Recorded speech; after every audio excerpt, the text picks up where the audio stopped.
Assalamualaikum warahmatullahi wabarakatuh. Nama saya Dinda Nurmawar dengan NIM 87203191500014. Saya dari Prodi Pendidikan Ekonomi. Di sini saya kuliah di Universitas Pancasakti Bekasi.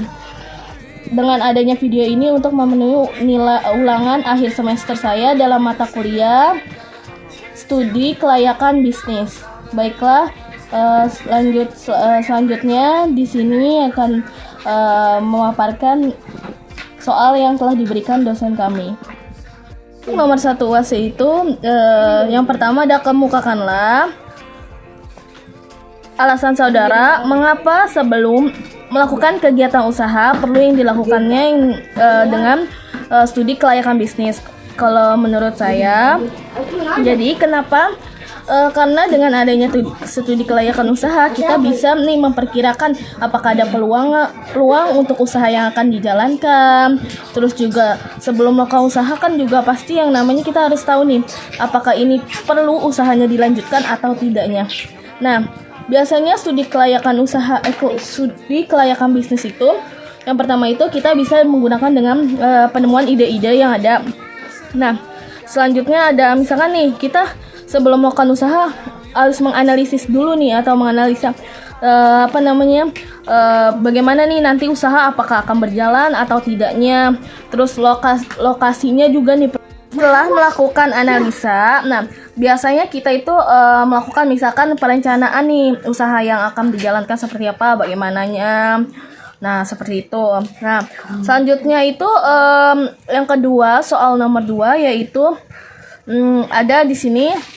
Yang pertama ada coba saudara jelaskan serta ilustrasikan contoh mengenai apa maksud dengan industri kreatif. Nah, dari bahasanya saja kita sudah paham sekali ya, industri kreatif. Nah, kalau misalkan industri kreatif itu biasanya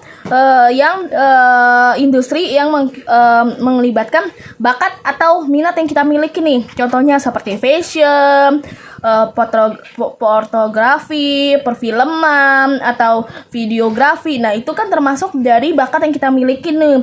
Seperti yang sekarang, mengedit. Nah, itu bisa disebut dengan industri kreatif.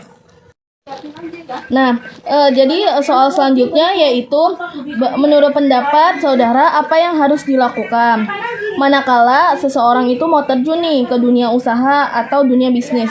Nah, yang pertama itu kita harus melihat dulu nih yang seperti tadi sudah dijelaskan. Kalau menurut saya itu biasanya dunia usaha atau bisnis tergantung ya, seperti kayak dunia usaha fashion.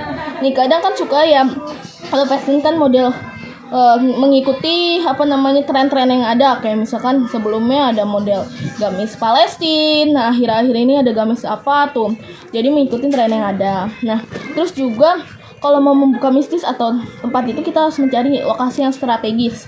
Nah, sekarang nggak harus memakai tempat juga, tapi bisa memakai dengan memanfaatkan sosial media atau medsos. Nah, seperti itu. Nah, selanjutnya bisa lewat Shopee, Tokopedia, Lazada, dan lain-lainnya. Sekarang tidak harus berpatokan ya dengan tempat atau toko. Cuman yang namanya kita sortir barang pasti butuh yang namanya tempat. Nah, kalau bisa mempromosikan bisa dengan brosur, dengan sosial media yang tadi saya bilang. Terus juga bisa melalui endorse nih. Biasanya endorse selebgram, artis. Nah, biasanya itu bisa melonjak